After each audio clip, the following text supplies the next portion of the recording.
ژور بدلون سالم سمون امن ټولنه غواړي درنه خدمت د اسلامي فکر څښتنه غواړي درنه خدمت د ننګرهار اطلاعات او کلتور ریاست په کوربتوب د رنګین ماښام په نوم د مشاعرې ترسره کېدل. په جوړه شوې مشاعره او محفل کې ګڼ شمېر شاعرانو، لیکوالو، د شعر او ادب مینوالو او د بېلابېلو ادارو مسؤلینو ګډون کړی و.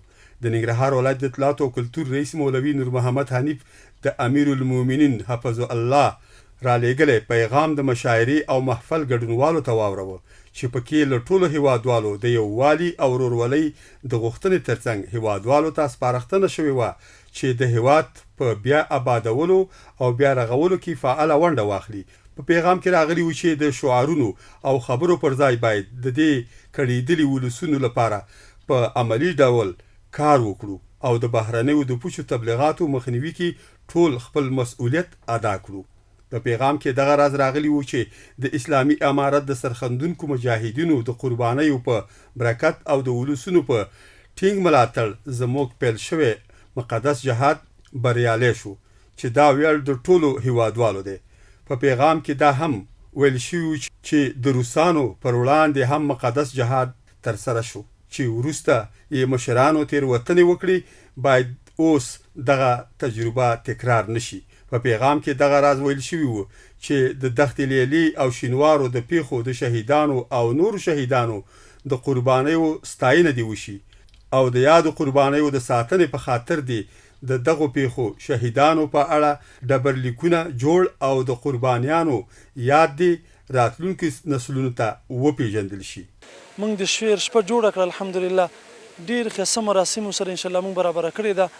نو د الله نه امیدوار یو انشاءالله العزیز په دغه غونډه کې اوس فلحال موږ سره فرهنګیان، لیکوالان، خبریالان، ځوانان، ګڼ شمېر محصلین همداراز راغلي دلته په دې غونډه کې موږ سره وجود لري. دا په دې موخه موږ تیاره کړې تر څو زموږ د با احساسو ځوانانو دغه احساس مړاوی پاتې نه شي، ځوانې پاتې شي.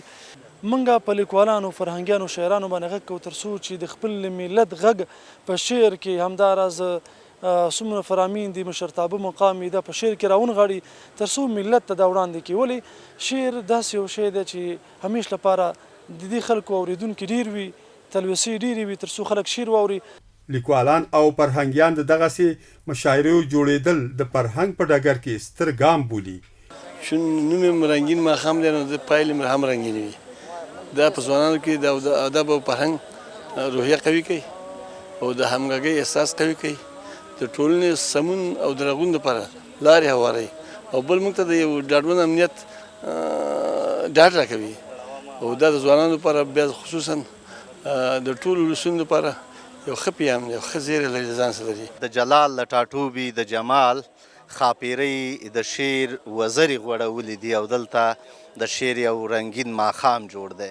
دا شاعرانه ماښام د جلال له ټاټوبي او د ادب او فرهنګ له سلي او بام په یوه څنډه کې په لومړي ځل جوړه شوه چې د هیواد په نورو سیمو یې خپلې وزرې وغوړولې او هغه جمودي حالت چې یو جامد حالت و هغه یې مات که. د پروګرام په دویمه برخه کې د ګڼو شاعرانو له لوري د رنګین ماښام ادبي محفل ته لیکل شوي شعرونه واورول شول چې پکې د هیواد د آبادۍ، د افغانانو د وحدت او ورورولۍ او د نظام د پیاوړتیا پیغامونه ځای پر ځای شوي وو. داسې خورې مې دي پر مخ د زندګۍ وریځې څنګه چې ښکاري په اسمان نرۍ نرۍ وریځې. ساه مې واخیسته ژوره زړه مې سپک که مخ مې واړه او اسمان ته په کتو شوم. خاموشي مې په خبرو کړله ماته مخامخ د واورو غر ته پکې سو شوم. اوس یې تا سره څوک ویلی شي صاحبه، اوس یې تا سره څوک ویلی شي صاحبه، هر یو شعر نن تا ته ګیر دی، ساعت دې تېر دی. دا په داسې حال کې ده چې واک ته د اسلامي امارت په رسېدو سره د ننګرهار اطلاعاتو او کلتور ریاست له لوري دې ته ورته ګڼې مشاعرې ترسره شوي چې دا لړۍ لا دوام لري.